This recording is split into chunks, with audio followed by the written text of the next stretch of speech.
Untuk pertama, di dalam hal mengemudi yang harus diperhatikan adalah bagaimana cara nyeting kursi. Ya. Kursi terbagi dua, yaitu sandaran dan jok. Ya.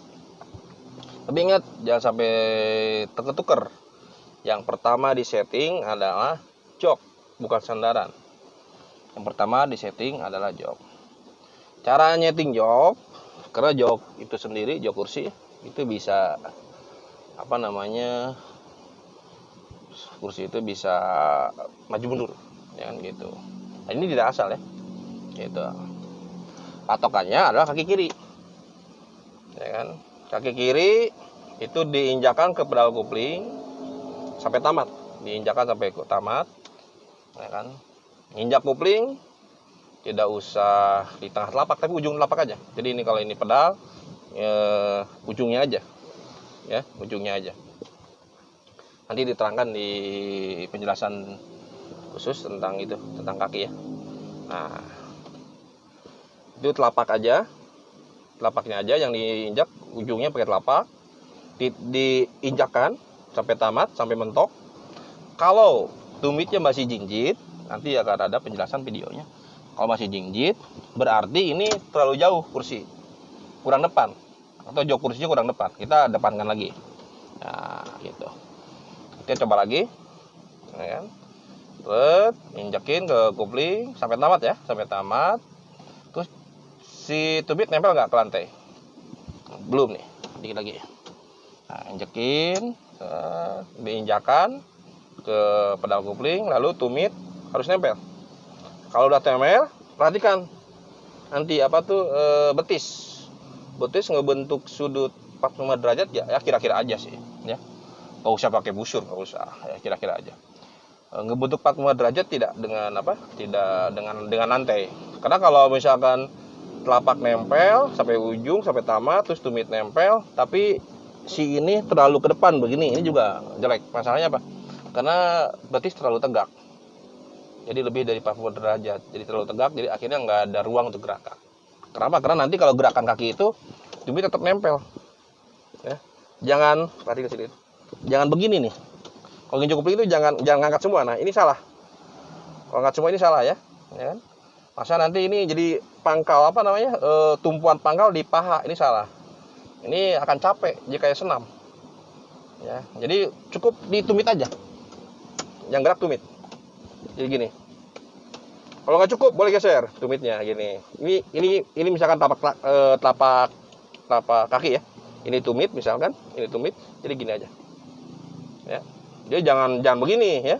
Ini udah salah. Nanti ada penjelasannya di video berikutnya. Gitu ya. Gitu. Nanti saya jelaskan khusus lewat video. Dan gitu. Setelah ini nanti dijelaskan. Gitu. Jadi harus tumit nempel, telapak juga nempel, dan betis ngebentuk sudut 45 derajat. Emang kalau yang enak itu kalau nyetir itu pakai sepatu, apalagi sepatu kets, itu enak. Dan itu paham ya? Nyeting jok kursi, bukan sandaran kursi ya. Kita kursi dibagi dua, ada jok, ada sandaran. Nah, untuk jok sendiri, karena jok itu bisa ditarik mundur ya. Tarik mundur, coba dipegang. Bisa maju mundur ya. Nah, bisa ditarik, bisa maju. Nah, ini settingannya, tadi patokannya dari kaki kiri injek kopling. Begini nih cara nyetingnya.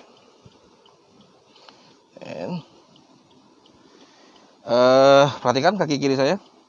Simpen di kopling, ya. Di kopling, tumit nempel di lantai. Cara nyetingnya adalah diinjakkan, diinjakan. Nah, kalau misalkan begini ya, ketika diinjakan ternyata si tumit itu jinjit, nggak nempel ke lantai, ini berarti jok kursi kurang depan ya. Maka kita kedepankan lagi. Nah, lalu kita coba lagi injak. Nah, lihat deh, nempel kan? Tumit nempel. ya kan?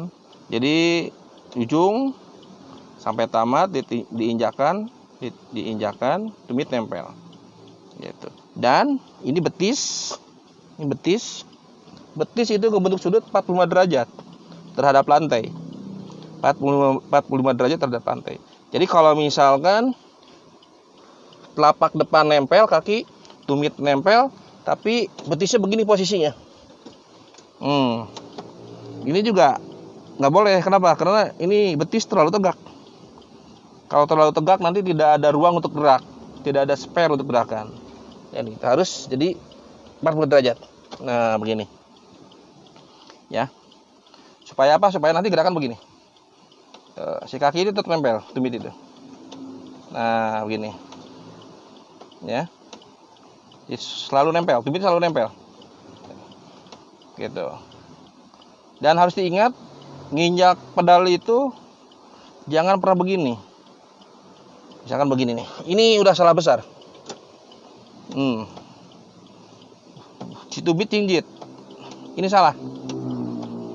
Karena nanti akan susah mendapatkan feel. Mendapatkan feelingnya susah nanti.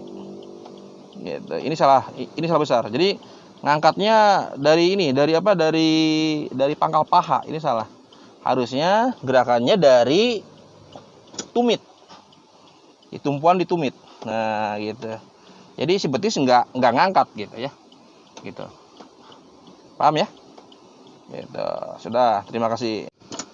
Kalau jok sudah nyaman, tinggal ini. Ini sandaran. Karena sandaran sendiri ini bisa disetting. Ya, bisa disetting. Tuh, ya, bisa disetting. Ini juga nggak asal ya. Cara nyetingnya untuk mengetahui pas atau tidaknya dengan ukuran badan kita pasin dulu. Ya. Kita pull nyender. Tangan. Nah, ke setir paling atas, yang paling jauh. Nah, lalu tangan ini diluruskan. Kalau tangan ini bisa lurus dan ini pundak nempel, berarti ini pas kemiringannya. Ya. Kalau ketika saya meluruskan, misalkan posisi begini. Ketika saya meluruskan tangan, ini ternyata nggak bisa. Ini masih bengkok kan? Ya. Ini nahan. Berarti ini sandaran kurang belakang. Gitu. Itu sandaran kurang belakang. Atau pas nyender begini, pas ke depan ke sini nggak nyampe. Berarti ini kurang depan. Ya, kurang depan. Ini nanti akan terlalu rileks. Makanya harus pas settingnya. Dipaskan.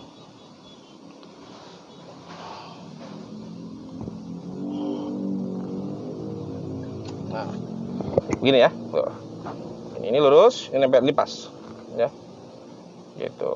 Jadi kalau ngukur ke setir paling atas. Tapi nanti megang di angka 3, angka 9. Gitu. Ya. Jadi pas begini. Kenapa? Karena nanti Anda kalau nyetir itu badan itu direbahkan.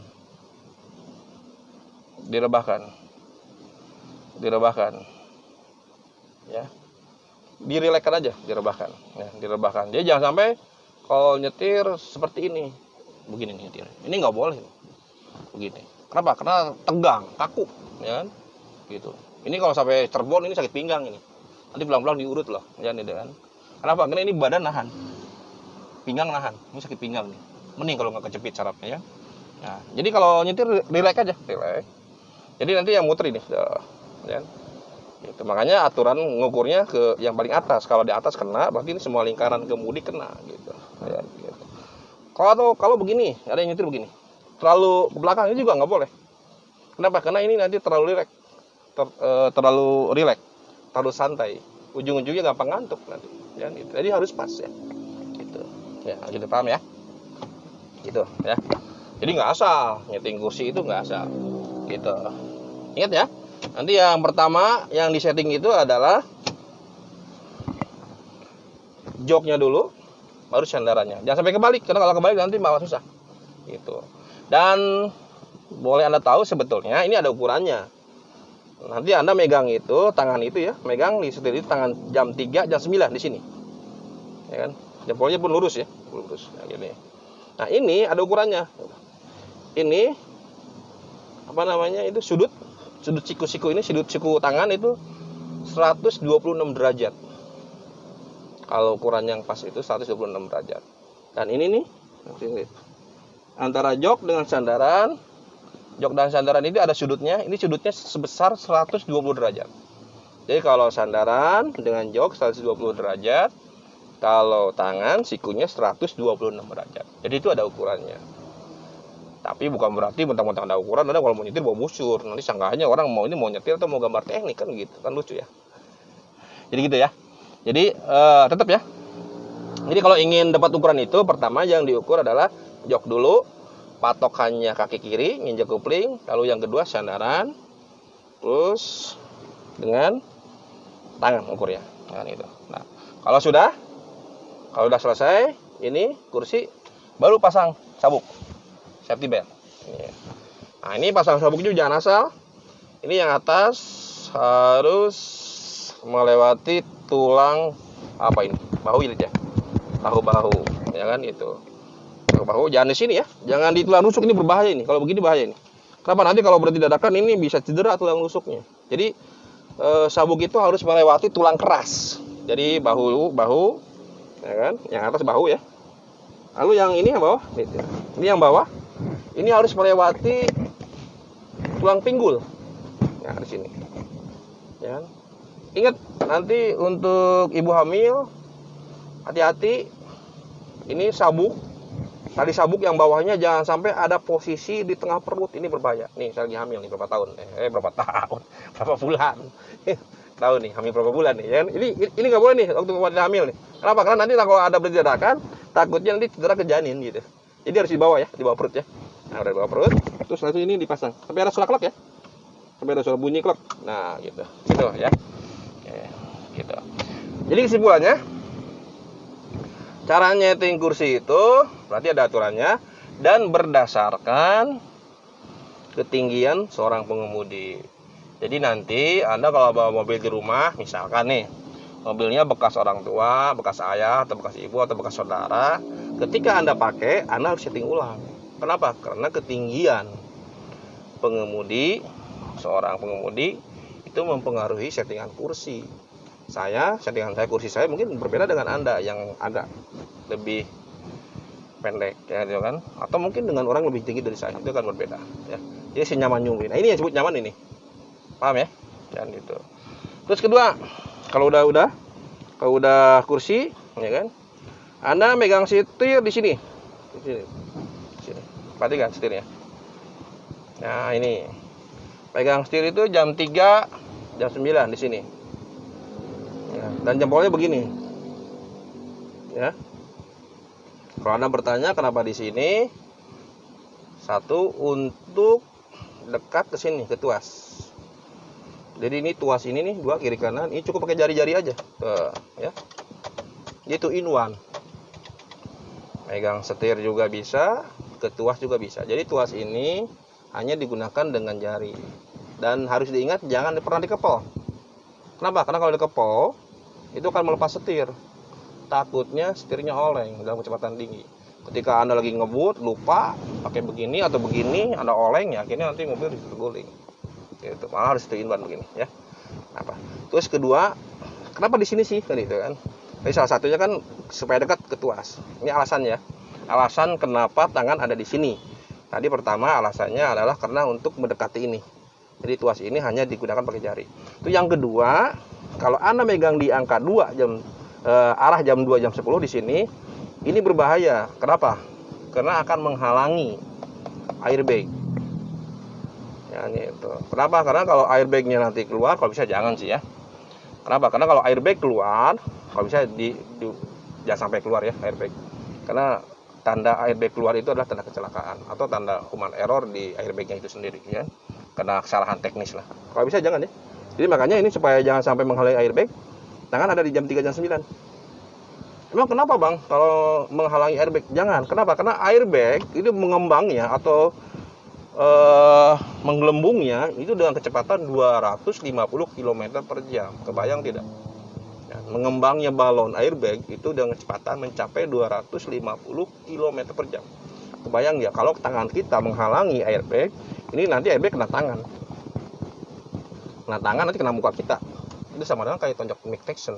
Dan itu gitu ya. Jadi ini daerah airbag itu jangan sampai dihalangi. Maka di sini megangnya. Gitu. Termasuk ini nih. Ini kalau ada airbag nih dual nih, ini jangan sampai dihalangi. Ini biasanya ibu-ibu atau siapapun suka di sini suka nyimpen apa mainan, bunga-bunga atau apa gitu, jangan ya. Atau ibu-ibu yang suka bawa anak kecil habis makan, garpunya atau sendoknya simpan di sini bahaya. Takutnya lagi error, disangka lagi apes keluar airbag, nanti itu garpu atau sendoknya bisa loncat ke muka kita dengan kecepatan yang tinggi, itu berbahaya. Makanya ini daerah airbag itu harus dibebaskan dari benda-benda yang berbahaya, benda-benda keras gitu ya, gitu. Jadi Anda harus perhatikan kalau ada tanda-tanda gini airbag ini jangan sampai ada barang-barang yang berbahaya gitu. Terus yang ketiga, kenapa megang di sini? Jadi ketika megang di sini, ini juga kalau bisa jangan ya, tapi kita jaga-jaga dulu aja. Jadi kalau misalkan mengalami ban pecah di jalan atau di mana itu meledak, Anda langsung megang ini. Kenapa? Karena kalau ban pecah ini akan berputar liar. Apalagi yang pecahnya ban depan. Wah, udah bahaya. Ya. Kalau pegang ininya, kalau misalnya biasa megang di sini, ini nggak bakalan kuat nahan. Kenapa? Karena ini licin. Tapi kalau di sini Anda harus pegang ini nih. Pegang sekuatnya. Jika ban pecah Anda pegang sekuatnya, lalu arahkan setir ke kiri dikit-dikit. Ya. Ini biar ada kekuatan gitu ya. Gitu, paham ya? Jadi 3 alasan ya. Kenapa megang di jam 3 jam 9? Satu, untuk mendekati ini tuas supaya bisa digunakan dengan jari tangan. Terus yang kedua, untuk jangan menutupi airbag. Lalu yang ketiga, untuk jaga-jaga ketika pecah ban Anda langsung sigap ke sini. Gitu ya. Jadi tidak ada tanpa alasan gitu kan. Pegang setir jam 3 jam 9. Kenapa, Bang? Ya begitu aja aturannya, nggak begitu juga. Ini ada apa sih namanya, ada kegunaannya gitu, ada manfaatnya, tidak asal megang di sini aja gitu. Oke ya. Terus untuk pengelolaan setir sendiri ada 2 ya. Pengelolaan setir itu ada 2. Pengelolaan setir itu ada 2. Satu, yang pertama adalah gaya tarik ulur. Begini nih, yang satu narik, yang satu ngulur. Ini gaya tarik ulur nih. Ya, nih. Ini pengelolaan setir dengan metode tarik ulur. Kenapa disebut tarik ulur? Karena yang satu menarik, yang satu ngulur. Dan ini biasanya dilakukan oleh para ibu-ibu biasanya. Ya, kaum hawa biasanya, ibu-ibu, Bu Haji ini biasa begini nih. Makanya kalau kaum laki-laki begini, jangan ya. Dan gitu kan, kalau bisa jangan gitu. Ini kalau kebiasaannya udah apa-apa ya deh. Ini ya, ini tarik ulur nih. Gitu. Kelemahannya ini kalau pas belok, perlu belok 360 derajat atau 180 derajat, ini biasanya harus cepet-cepet sigapnya. Gitu ya, gitu. Itu ya, satu metode setir itu tarik ulur. Yang kedua, itu metode tarik tarik udah ya, tarik ulur. Yang kedua itu metode silang. Nah, ini biasanya laki-laki nih. Disebut dengan metode silang begini nih. Perhatikan. Ya kan? Jadi ketika belok ke kiri, dia ke kiri, ya, terus ini tangan yang bawah, nih dilepas, pindahkan ke atas. Terus ini yang tadinya yang di atas ya di bawah kan, tarik. Nah, gitu. Ini namanya metode silang. Gitu. Ya. Ini namanya metode silang. Ya. Ini metode silang, ya. Gitu. Nah, ini real man nih, metode silang nih. Ini laki-laki nih. Biasa kalau di Sangguru, saya mau ibu-ibu atau perempuan mau laki-laki, saya biasanya menyarankan dengan metode silang. Sudah sigap. Berbeda dengan metode tarik ulur ini agak lambat. Ini ya, gitu. Jadi 2 ya. Metode pengelolaan setir itu adalah tarik ulur dengan silang. Gitu. Apalagi ya? Sudah kali ya? Sudah. Oh ya, ini terakhir nih. Ini tentang spion. Nah, ini spion. Ini kan spion bisa diatur nih. Nah, ini ke dalam, itu keluar, ya kan? Ini ke atas, ini ke bawah. Ini bisa diatur nih. Ini nggak asal ya. Untuk kerataannya, jadi kaca itu harus rata-rata air, ya sejajar dengan mobil. Dan untuk keluar ke dalamnya, nah ini ada aturannya nih, kan gitu. Dan sebagaimana sih bang? Apa setengah-setengah? Setengah kaca ngelihat bodi, setengah kaca lagi ngelihat luar. Nah gitu. Apa ngelihat luar semua begini? Udah bodi jangan dilihat gitu, lihat aja semuanya gitu. Dan itu, ini nggak boleh. Kenapa? Karena nanti kendaraan yang dekat dengan mobil atau dengan bodi mobil nggak terlihat gitu. Jadi jangan terlalu luar, juga jangan terlalu dalam gitu. Aturannya berapa bang? Ada, itu ada aturannya. Aturannya adalah sepertiga ngelihat bodi mobil, nah segini. Jadi kaca spion itu bagi 3, sepertiga lihat mobil, 2/3 ngelihat luar gitu. Tuh kan ada ya teteh kan di belakang tuh kelihatan. Ya, sepertiga ngelihat bodi, 2/3 ngelihat luar. Jadi ujung mobil itu tuh, ujung belakang mobil itu ada di sepertiganya. Gitu, sepertiganya spion, ya kan? 2/3-nya ngelihat luar. Gitu. Bang, kalau masih nggak kelihatan gimana? Kalau saya sih solusinya satu itu, dan menambahkan kaca tambahan. Itu kaca cembung kecil. Walaupun kecil tapi daya tangkapnya lebih luas gitu ya. Jadi gitu ya. Jadi nggak nyeting spion juga nggak asal. Harus ada aturannya ya. Gitu. Sudah? Untuk saat ini sampai sini dulu ya. Nanti kita sambung lagi dengan nanti pengenalan panel-panel ya. Dengan pengenalan panel semuanya tadi saya ajarkan nih semuanya ya. Nah ini nanti yang ini akan saya ajarkan semua. Ini yang nyala nanti akan saya terangkan semua. Yang nyala ini akan saya terangkan semua. Terus nanti saya ajarkan posisi kaki kanan ada di mana. Apa ada lurus sama rem, apa lurus dengan gas, apa di tengah-tengah antar gas dan rem, posisi kaki kanan. Itu juga ada aturan mainnya nanti. Terus sekalian nanti saya ajarkan panel-panel ini tentang Eco Drive. Ini pernah ada hubungannya dengan Eco Drive gitu ya. Terima kasih ya atas perhatiannya. Semoga nanti kita ketemu lagi dengan part berikutnya tentang pengenalan panel-panel. Makanya jangan lupa nih, jangan sampai ketinggalan episode berikutnya atau part berikutnya, bagian berikutnya. Anda di subscribe, di like, dan bonusnya di share gitu ya bos. Oh ya, diingatkan kembali, janji saya kalau nanti sampai dengan 100 subscribe itu ya, dengan 100 subscribe nanti ada hadiah 2 orang, kaos akan diundi. Tapi sistemnya mungkin manual ya. Nanti akan saya buka jawaban pertanyaan nggak jauh-jauh dosa ngerutir. Nanti Anda boleh komen, siapa yang paling dulu komen itu yang dapat berhadiah gitu ya. Terima kasih ya atas perhatiannya. Akhirul kalam, assalamualaikum warahmatullahi wabarakatuh.